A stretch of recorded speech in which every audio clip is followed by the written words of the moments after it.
everybody. My name's Alan. On behalf of the crew, I'd like to welcome you to another edition of Bridging Heaven and Earth. You know, really, it's just a delight and honor, really, for us here at Bridging to be here again and to be doing these shows and to have these shows go out all over the world and to have these shows reach so many people and to have so many beautiful guests and artists and musicians collaborate with us to make these shows so beautiful and to make the energy around them so full of love and so full of inclusion and so full of the infinite and so full of unconditional love and truth and what we call the oneness. And yet these are such powerful, and you know, the word I've been using so much lately is erratic, that, you know, I guess things, you never can assume anything and you never know what's going to happen the next day and, you know, how your health's going to be, and everybody's here today and gone tomorrow. It's just which day in these physical bodies. But it just seems like there's just a tremendous amount of erraticness happening.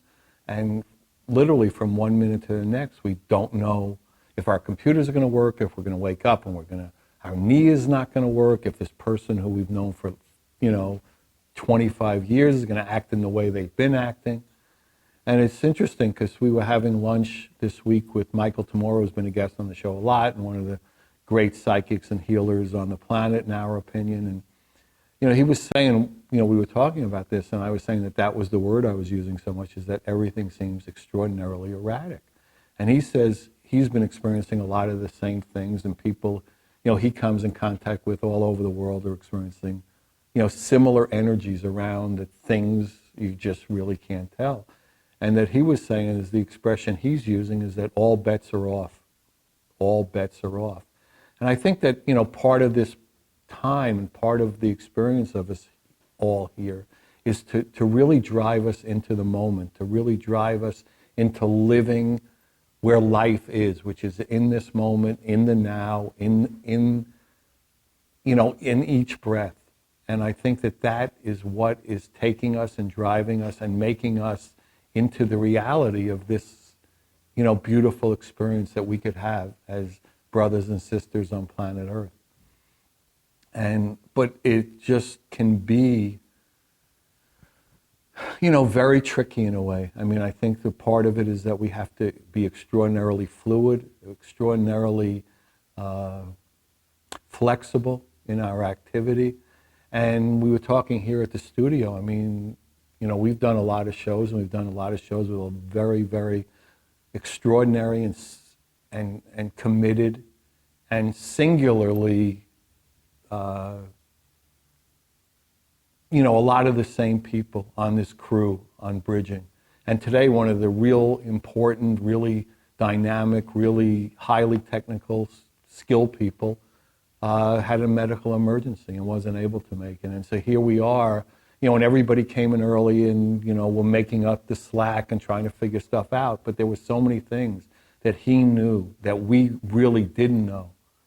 That it just, you know, okay, here's plan A, here's plan B, here's plan C, and here's how we're going to work it and how we're going to hook the audio. And he had a lot of proprietary, you know, really highly technical and skilled ways of connecting stuff. And really nobody else really knew that. And so, I mean, as it turns out, his medical emergency seems to have abated, and he seems to be, by the grace, healthy, and hopefully will be available for the next show, so we don't have to go through this lunacy without him here. But it's just that kind of time. It's that we have to really be fluid. We have to really be flexible. We have to be in the moment. We have to be experiencing ourselves as that unconditional love, that infinite, that inclusiveness. And then we can, you know, kind of surf through this extraordinary waves and this time of great transmuting, of great change, of great movement from really darkness to light, from separation into oneness, from fear into love, really. And that is this time, and that is the trickiness of it. But in that erraticism, in that change, in that transmuting, I mean, part of what's happening is we're building new paradigms. We're building new ways of relating to each other, almost in every way we do relate to each other. Economically, spiritually, in relationships, around money, around housing and living, and around the environment. We have to go where the recognition is of our connectedness. The recognition is of our unconditional love, instead of our recognition of our separation, of our fear, of our greed. And as we change these paradigms, there's going to be new ways of dealing with so many things. And tonight's guest is, in the forefront of bringing that new paradigm into health and food and eating and cooking. Namita is a master Ayurvedic chef. She blends the art of Ayurvedic cooking into an educational, meditative, healing, and joyful experience. She has shared her culinary skills worldwide. She's the owner of Nimita's Cuisine, which is committed to bringing health through freshly made Ayurvedic meals. So here we have somebody who's, from the time she was very young, knew that she wanted to serve, knew that she wanted to serve the love, knew that she wanted to build these new paradigms. And she's had extraordinary experiences that led her to this, to use health and cooking and healing as part of her life's work, as part of her service, as part of her building these new paradigms. And it's just an extraordinary experience. For us, she brought an enormous amount of food that is everybody here in this erratic time we're in is just healing us and helping us to bring this show into health and into your living rooms and into your computers. And as most of you know, we usually show music and art and videos of different people who are sharing their love and building new paradigms in different ways. And tonight we have, and we've shown some of his before, there's a GuruGanesha band. And tonight we're featuring GuruGanesha and his vision, and also GuruGanesha, and one of the band members is Michelle Hurtado. So we're going to show two videos, music videos of GuruGanesha and Michelle. And as most of you know as well, we're in the middle of an international healing art project that came as a dream, it came as a vision, as a healing of the heart of the planet, as an acupuncture for the planet. And what we were given the guidance to do is reach out to the world and say, anybody who produces a new original piece based on the theme Bridging Heaven and Earth, any size, any format, any skill level, any age, you produce this piece and get it to us here in California. We'll put it on the shows, we'll have art exhibits, we have a beautiful studio gallery where we're shooting, where we rotate 50 pieces of art. And we will bring this out to the world. We will bring your art, your healing, your vibration, your collaboration, your creativity out to the world. And as of this moment, we probably have over 375 pieces that have come in from all over the world that are so powerful and so beautiful. And a great honor we have tonight is Namita has done two pieces that you'll see in between Namita and I as we're talking about her healing and her Ayurvedic health and Ayurvedic cooking. And, it's an opportunity, again, for us all to come together, for us all to settle in, for us all to experience our connectedness, for us all to experience our unconditional love. And what we say is dedicated to the oneness. So join me in a short meditation, and we'll have the first GuruGanesha video. Then we'll have Namita with us, and we'll have art and more music and more videos. And, let us come together and serve the love together. So join me in a short meditation.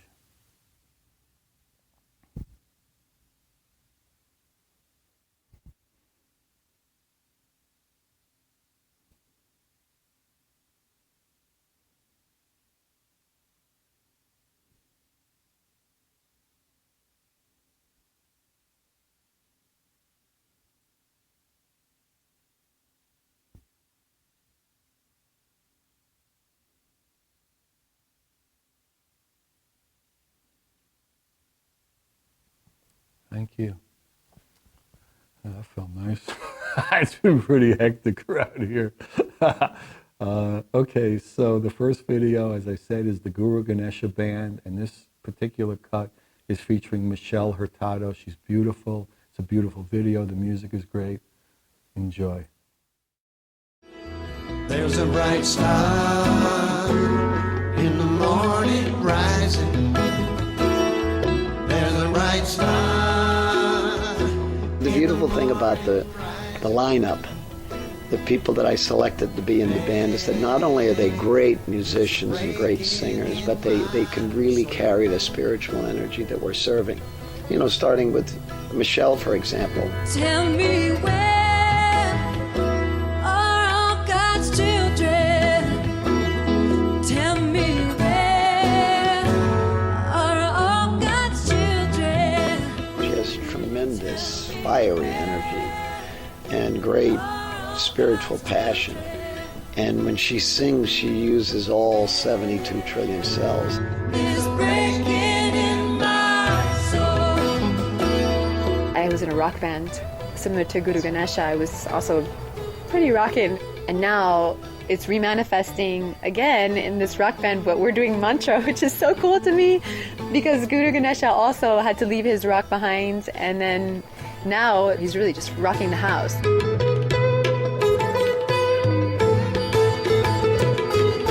I am on board 100% because it's my nature also to be in the etheric realms, touch the devas and the divas in a soft way, and also in a root way that rocks and dance, and you just feel so full of life, like lava bursting through your body, and you're just ready to go.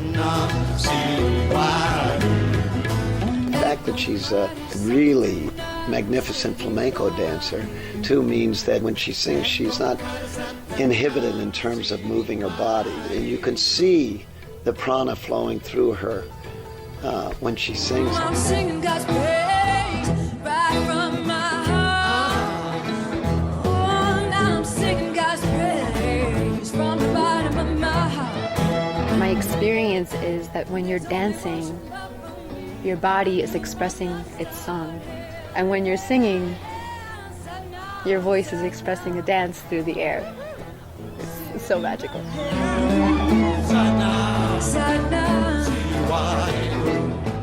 And I think it's very intoxicating for people, and it's contagious, and it inspires people to move their bodies too. And because I think dancing is a very healing medicine for people, and especially dancing to this kind of music that really touches your heart.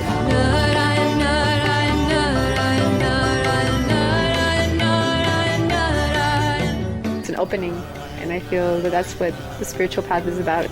That's what this music does, and this is what I'm fulfilled just thinking about doing this.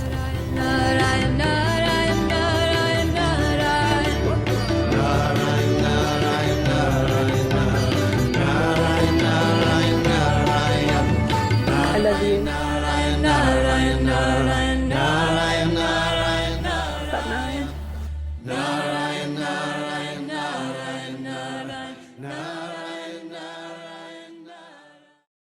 Hi everybody, welcome back. So that was beautiful, GuruGanesha and Michelle. You know, just thanks so much to GuruGanesha and Michelle Hurtado and Spirit Voyage for making that beautiful video available. And you'll see another one that features GuruGanesha and his vision, and later on in the show.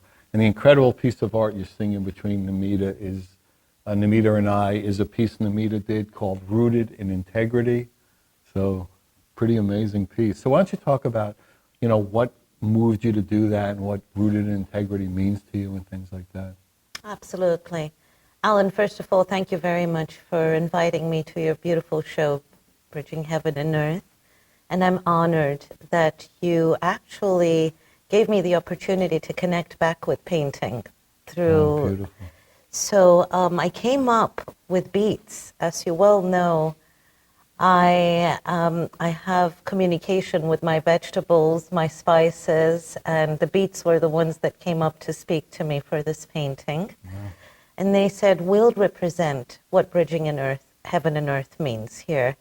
So the roots of the beets are the ones that are grabbing to the earth, and the leaves are aiming to touch the skies. And therefore, it's fully rooted in integrity, and I can explain to you a little bit more around that once we talk about the alchemy of cooking and why the beets play this role of integrity.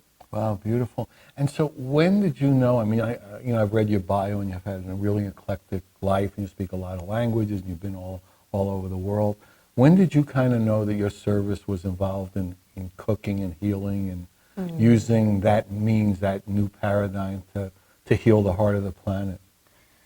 Well, Alan, this started in every profession that I've come across and touched upon. It seems like I've had a vast array of explorations done from teaching languages at universities to therapy work and cooking. And the common denominator here is nurturing. Whatever you teach or do, if there is nurturing that is accompanied, then it really gets to the heart of the receiver.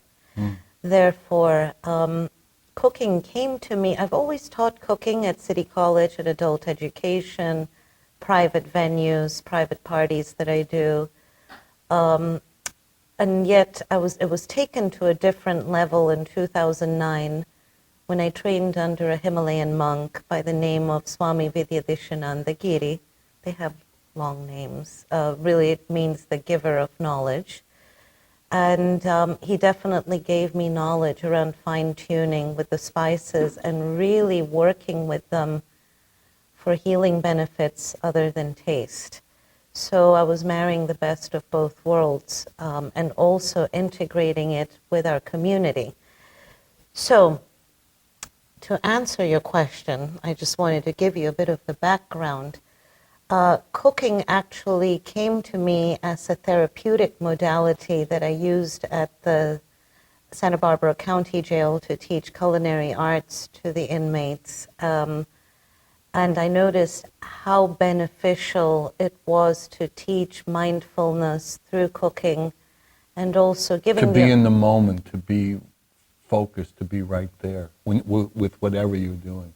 But you were Absolutely. using cooking as the modality, as the tool for that. Yes, cooking forces you to be present, because otherwise you end up chopping your fingers or burning the food. So cooking becomes an organic therapeutic meditation, and if it is done in communion with other people, then it becomes a sacred art that allows people to commune in an organic way, which is how we used to live. I think you're right, Helen. The world seems to be very erratic these days, and a lot of ideas, quick manifestations. I'm noticing a lot of shifts within me too. And yet we need to kind of be the eye in the storm and stay rooted in spite of all the chaos going on around us. And our primary rooting factor is food.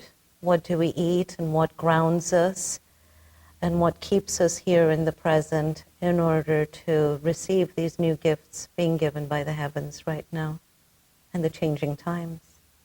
And so in your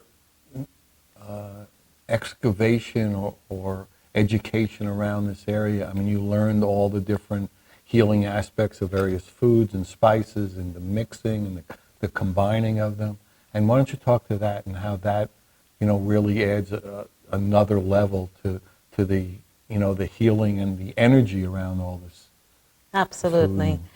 Well, I come from Gujarati origins, and so vegetarian food has been what I grew up with, and therefore our cuisine is fully vegetarian.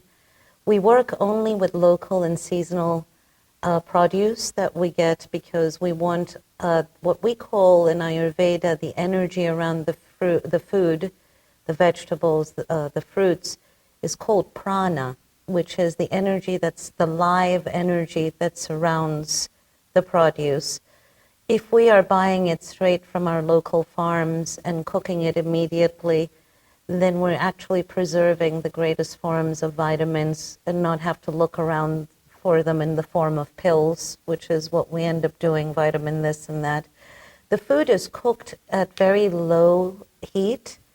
This is why rooted in integrity, our cuisine is based in the integrity of Ayurveda, which is a way of life, practically. it forces us to slow down. So it comes from how we pick our vegetables, how they are washed, how they are cooked at low heat. We usually have, our staff is very well trained to always work with mantras or inspirational music that keeps everyone quiet and within. And yet there's always a community spirit of love, because we know that it is really, truly a privilege to nurture those that we serve, because they are giving us, they're trusting us with the food. And this is very flattering for us. So we're very mindful in the way we're cooking it. And then to add to that, the spices. Spices are a great form of medicine. This is why the spices were sought during the Marco Polo's times and so forth. It wasn't just for the taste. It's because they're medicine. And if the spices are integrated in a certain way, a certain order, kept in a certain way so they keep their freshness also stored, meaning in a certain way. It's so intricate, Alan, the art of Ayurveda, that by the time the dal is served, so much has gone on. Dal is a stipend, a soup that we call in India. So what we do, we aim to integrate the spices in a way that they still hold the wisdom of our ancestry in healing through food. We tailor to the palate, so we also modify our foods to modern times so that people actually can enjoy flavor. Because a lot of us know that everybody tells you it's good for you, but it doesn't taste good. We're trying to soothe this aspect by not only it being good for you, but tasting good too. So it's a bit of a blend. It's cooked in the Ayurvedic integrity, but we add coconut milks and other elements that pure Ayurveda probably would say to only use it in certain times, depending on your body type. You know what I realize is that we haven't really defined Ayurvedic. So why don't you? What does that term mean, and how does it fit into the healing and the cooking that you do?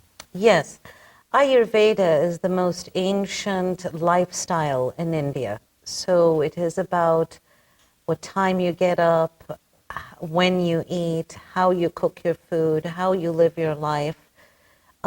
I would probably take more than an hour of your show for me to give you to do even a little justice to what this means. But let's just summarize it for basic sakes, that it is really the ancestral knowledge from India in order to have a healthy lifestyle for body, mind, and spirit.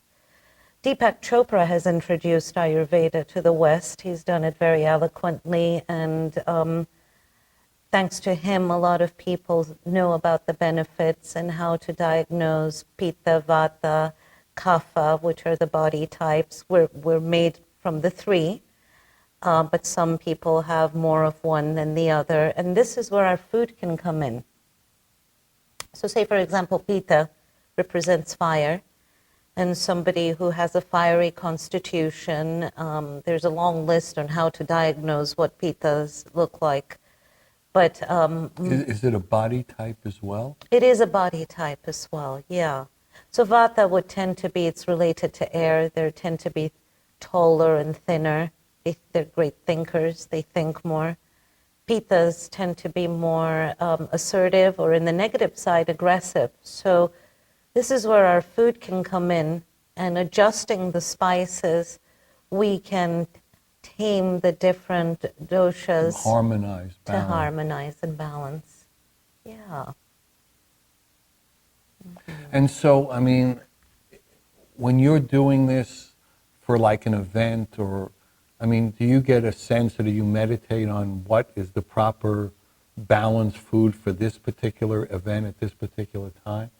Well, it depends on the event, Alan. I mean, if it's weddings, we really go out of the way and might throw in things that are not pure Ayurvedic, but more festive foods. So we work with not just Ayurvedic foods, but also vegetarian, international food, but with an Indian twist to it. So it's a new type of cuisine. And we're getting a lot of good response. So that So, I mean, makes it's us almost happy. like spontaneous in terms of what in that particular moment is the best, and you're getting all this guidance or information about how to prepare it, which foods to make, what ingredients to use. Well, we'd work with our client. If they leave it up to us, then we will match the occasion. If it's a baby shower, we will make sure that we include certain foods that match the occasion. Generally, our clients will tell us what their preference is, and we will work around that, although we do have a menu that we offer for them to choose from. What we really do, Alan, my commitment is with our deliveries. We deliver food to people's doors so that their home is their restaurant. When people ask me if I have a restaurant, I always tell them your home is our restaurant because we deliver it right And to we're your raising door. the price. No. And we're no. And we're moving in. No. Yeah, because what we like is to make it easy for our working moms, for the elderly. There is a special Ayurvedic diet that we offer specifically designed for people in recovery. And Recovery from any physical, spiritual, emotional upset? I mean, would you say that? I would go like the people going through chemotherapy have done very well because it's hard for them to digest the food unless it's cooked in a certain way. So we are honored to be serving the people who are in need of some help with their digestion. But, you know, it's really geared for anyone who wants to be healthy in all three levels, body, mind, and spirit. Because really, what we've heard it before, Alan, that we are what we eat. And this food is geared to fill you, to nourish you. It's got a very balanced diet, including the protein that you would get from the meats you can get from the mung beans and the vegetables that we add on to them. So meat eaters even have claimed that they haven't missed the meat when they've eaten it, and that's the biggest form of flattery for me to receive. That their body feels like they're getting enough of what they've been getting for 25 years from meat eating. Yes. But without the heaviness, perhaps, and without what people would say is the negativity of eating meat and True. the difficulty digesting and all those kinds of things. But you know, at Namita's Cuisine, even though I say this, we are not in the spirit to judge anybody that eats meat. I grew up in Spain, so I've had my share of meat in my early years too. It is really more geared because of these rapid changing times that we're going through. This food is grounding food because we use beets, we use a lot of roots in our foods in order to root us back to earth. This is why there is an intelligence in the vegetables, even in their names. Who would have thought that beets are actually any roots are designed to help our first chakra, which is our root chakra, to root us down. Yeah. But I mean, after eating your food, I would say that besides the rooting quality, there's also the uplifting quality. Yes. So, I mean, it bridges heaven and earth. And Hence what the a beet. great title. So why don't you talk a little about that, how, you know, that really is your service, your life's work is to use this means to have somebody rooted and be able to experience the infinite. You know, our greatest fans of our food are meditators. Meditation obviously is such an incredible tool for anyone for lifetimes. However, it is very easy to, in a meditative state, to be out there and not here. So our food is really designed for people who are serious meditators too, on how to stay here and access the heavens. Beets are a great, again, I come back to the beets because we have One the of my painting. favorite foods, actually. Yeah, and even though they're high in sugar, the way that they're prepared and integrated with the spices, the sugars really don't interfere with the body. And yet they really are geared, like I said, that it allows you to raise to a higher vibration and touch the heavens, come back with the input, and ground yourself here so you're not all over the place. Right. Whimsical. More like knowledgeable. Right, in wisdom. Yes. You know, bridging heaven and earth. Yeah, I mean, we talk about that a lot. And I think this is a real time, you know, in terms of human history, of that kind of bridging and that kind of balancing and harmonizing. And all these new paradigms are coming in, although they've been Ayurvedic, you know, cooking and healing has been around for like 40 billion years. But Yes. it's coming more to the forefront, more to the general population are recognizing the value of it.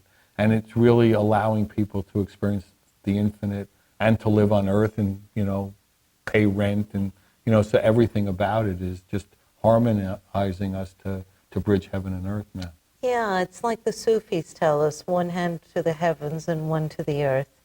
And we do it through food. Yeah. But I mean, you also do it through meditation, you do it through Yes. yoga and massage. So I mean, you incorporate a lot of different aspects to bring you to the place where when you're cooking, that there's a lot of consciousness and a lot of focused energy there. You know, Alan, my inner intention is to use all the best of our resources within our own community. We don't have to go too far to help people. We can just start where we are. And so my commitment is really to bring to the forefront the people behind the scenes that work with this type of cuisine, which is why I was like telling you, oh, can I include the staff? But we'll include them in a video that I have inserted in my website that we'll be running we're running a new website next week. So stay tuned Right? for that yes, one. we will, my God. Yes. And it's namitascuisine.com. It is. Namita's Cuisine, just the way you think it, namitascuisine.com. Yeah. All right, so maybe what we'll do is watch the second video, this GuruGanesha video. It's his vision, GuruGanesha. And you'll, I don't know if you've seen some of his stuff. It really is beautiful. We just got it from him. So again, this is GuruGanesha, and it's his vision. Beautiful. It's with Michelle's in it and a bunch of other people, and enjoy.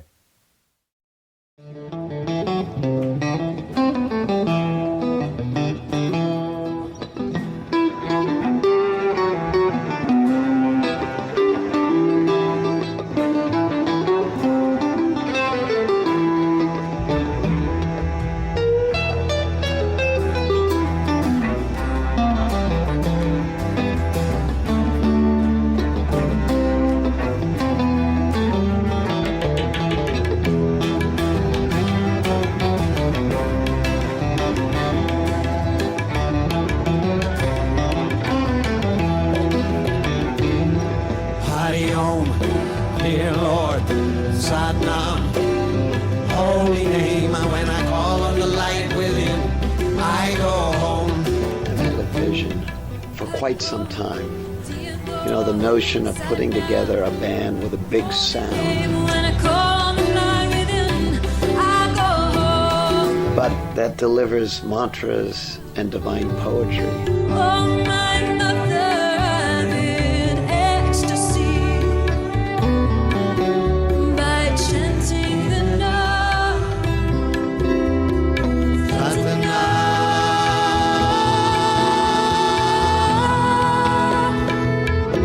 Everybody now. A band that can deliver mantras and divine poetry, but musically can hold its own with the top bands on the planet. You know, the vision was that we could take this kind of music, devotional music, to a stadium, to a festival with thousands of people.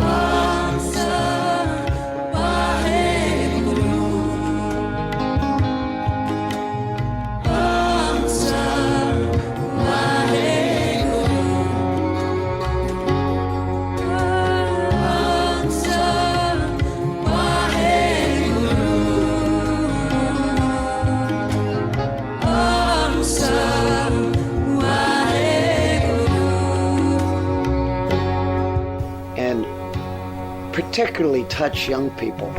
May the light of 1,000 suns shine through.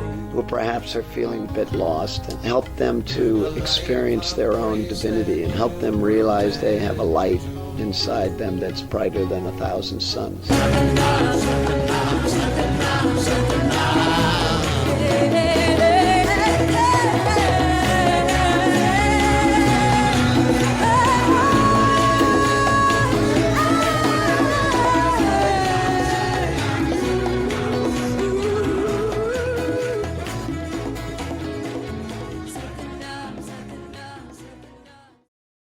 Hi everybody, welcome back. So Guru Ganesha and his vision, beautiful vision, isn't it? Beautiful music, beautiful band. So again, special thanks to Guru Ganesha and Michelle and Spirit Voyage, for making these beautiful music videos available. And the extraordinary piece of art of from the International Healing Art Project that you see in between Namita and I is also done by Nimita, and it's called, what is it called? Reflection. Reflections. Okay, why don't you talk about what it reflected to you and how it came through you, and how you was talking earlier about how it reconnected you to your art and that particular. Yes. Sunsets for me are God's paintings that he changes every day. And that's where I lose myself in the heavens of the beauty. Every time I see a sunset, I realize there's not one that's identical. So I felt like I could have that experience by playing with the sunset. And also I'm so looking forward to going to Croatia, to the Mediterranean waters, where I'm going to be teaching a cooking class, an Ayurvedic cooking class, and also incorporating the mind, body, and spirit healing in it, along with fun and bathing in the beautiful waters. So this was where I went with this painting, Alan. And also realizing how the sunset all over the world is bridging everyone with heaven and earth. So it took more of, the beats was a practical application of what I'm doing, and this is my meditation application, and that's where I went with the sunsets. Beautiful. It's when I feel most in touch with God, and sunrises. And I mean, your intention, I know that you're reaching a large community in the Southern California area with, the Ayurvedic food and cooking and, that energy, that vibration. But I mean, you're also, getting into whole foods, that kind of thing. And so, I mean, do you see that at some point, whether you or other people are bringing this healing food, this conscious cooking, out to the world in a much more expansive way, and that people are ready to be in that conscious cooking, conscious eating, conscious healing vibration of that spoke on the wheel? I hope so. If I can be a drop in the bucket to bring health to the world, and then obviously it is everybody's individual's choice what we put in our body. But if I can turn people on to healthy, tasty food, and it doesn't have to be one specific sector, I want to include from babies to the elderly. I want to bring in our local farms. I'm very committed to our community and our earth. So it is not just the cooking that I'm involved in, but it's also how do we include all our natural resources as well as our community resources to be self-sufficient, to rehabilitate people who need to go back to society, and how can we use cooking as a medium to make this happen within our own system locally.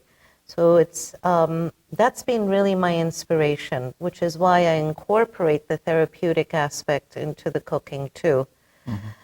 Yes, you may say you are going in many directions with Whole Foods delivery, etc., catering. It all comes to the same, wanting to reach people's homes so that they can give it a taste. And I am more than happy to teach the recipes to people so that they can cook on their own. It's really about empowerment, Alan. It's not just about how many food products can I sell. That's why we offer ongoing cooking classes in the community. I share some of my signature food recipes to people. It's not about hoarding, it's about sharing.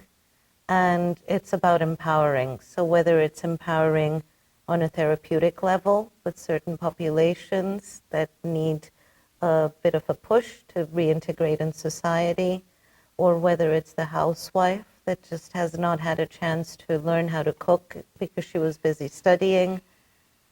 Even bridal showers. We love doing special bridal showers for weddings where all the ladies learn how to cook in order to be able to nurture the new family. So it's all about nurturing, empowering, and really connecting with the earth at the same time. That's really more the holistic vision. And when you were speaking, the word collaboration just kept popping in my head. And I'd like you to talk to, because I know that one of your real aims is just to collaborate with the community, collaborate with the farmers, and just to really bring that vibration of love into as many aspects of this as possible. So why don't you talk to that a little? Yeah, I think that, Santa Barbara, for example, where we live, it's heaven. It really is. It's pretty nice. It's very beautiful. And yet, we spend a lot of time trying to pay for our bills because it's expensive to live here. Therefore, there is a natural disconnect in our community. And it's only through different venues, whether it's a meetup or it's a club, that we connect. This is more of an organic way of connecting. And in times like these, where the financial situation is not doing that well at the world level, we need to get small and local. That's my personal opinion. Especially because there's less quality control over the foods that we have in our market in terms of whether they've got hormones or not. And eating has become... Pesticides. It's become so complicated to eat nowadays. You have to read through every label and make sure that you're even knowing what you're putting in your belly. Our food is totally clean. If there's an ingredient that you wouldn't understand, it's not on the label. And this can only happen if we work locally and collaborate. I, Alan, like to know where my food comes from, who's the farmer that's working with the vegetable, what kind of prana does that farmer have, what is his integrity, is it truly organic or not? And I want to support that. We complain about... Just for everybody's sake, define prana as life force? Is that the way you would define it? Yes, life force. So the life force, the prana that you have is so visible in your show through the colors, the feeling, the warmth that I already feel by being here. This is a prana that's alive that you have created. Food has got this natural prana that comes from the heavens, from the rains, and then also from the earth, from the roots. So that prana is really alive. But when we tinker with it and we start adding things, we're really killing the basic life force of those vegetables or produce that you're using. The same applies to meats, that if we kill them in fear, there's a different prana that goes into our body and so forth. But we're not here to go against what's happening, but just bringing awareness on how difficult it truly has become to eat fresh, clean food nowadays. Healthy, and food that has all the necessary vitamins and minerals without being washed out, cooked out. Yeah. And that's also offered with a nurturing spirit, because that's, in my opinion, as a therapist, as an instructor, where true nurturing begins. When somebody invites you over for dinner, cooks for you, serves you with love, that's what we attempt to do, to kind of bring back that awareness of how important it is to go back to that. Yeah, we talk a lot about we don't want anybody to be doing anything or collaborating with us unless they're doing it joyously and lovingly. Yeah, definitely. And then not only just the farmers, but also the vendors who we sell to, who we target to. I mean, it reaches everyone, but we select our products very carefully so that we know where it's coming from, that it is as organic as possible. There are certain ingredients, certain spices that we haven't found to be fully organic, or even that has become such an industry, what is organic and not, because it's that you have to get certified, and it's quite complicated for the farmers Right. to stay alive. So instead of complaining about the system, I just wanted to contribute and collaborate, and this is what I've been doing through the food. And alchemizing, because I love magic, and I love Well, why don't turning. you talk a little about, alchemy and magic and how, important an aspect. I mean, we talk a lot about bringing the magic back to every area of our lives, to recognize the miracle of this human body, this earth, this. So why don't you talk to that a little? Yes, it is common sense that what really brings together a culture is their food. This is why each culture is known for the foods and the spices and everything that they use. Alchemy is being able to meet everybody's palate without it having to be specific from one specific place. It's more like a fusion, what we're doing, but in integrity with Ayurveda.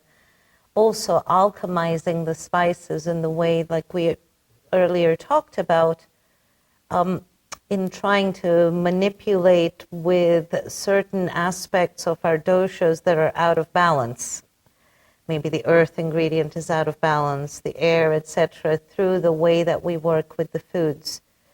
So that is true magic, that the person can just eat it and notice that difference in their character style, even in one sitting of just eating one meal. They'll feel lighter, they'll feel cleaner, they'll probably digest better, and so forth. Yeah, so the Alchemy of Spices. I'm actually about to, there's going to be a recipe book with short stories accompanied and some artwork in there that describes what each of the spices does and also incorporate it into certain recipes. And then I have short stories about my own journeys in life that match with the recipes that I came up with.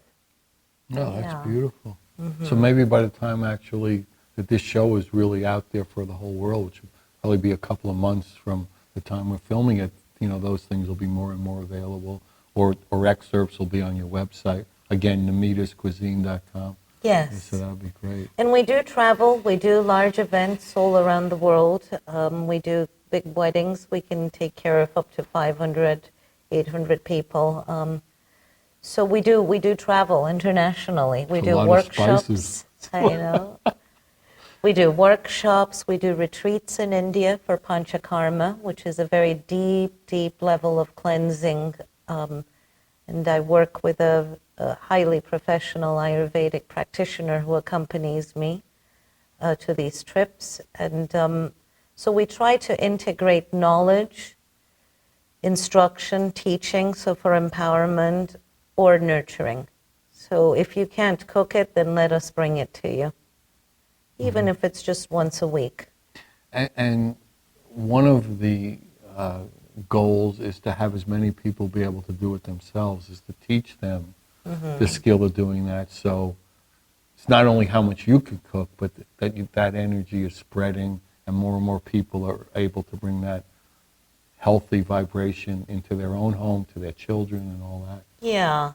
It really is not my intention to convert people to my food.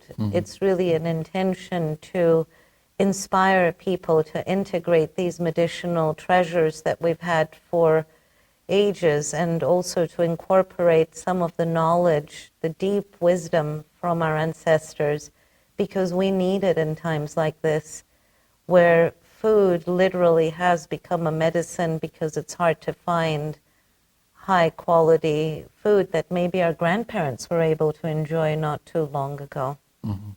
Yeah. And would you say that there are any specific, if people were saying, oh, that's far out, but in which, for as a general population, I mean, there are 3 body types, so they would have different aspects, but in terms of the general population as a whole, which spices and foods that we can bring into our diets would be the most helpful, would you say? That's a great question, Alan. I love those questions. Ginger.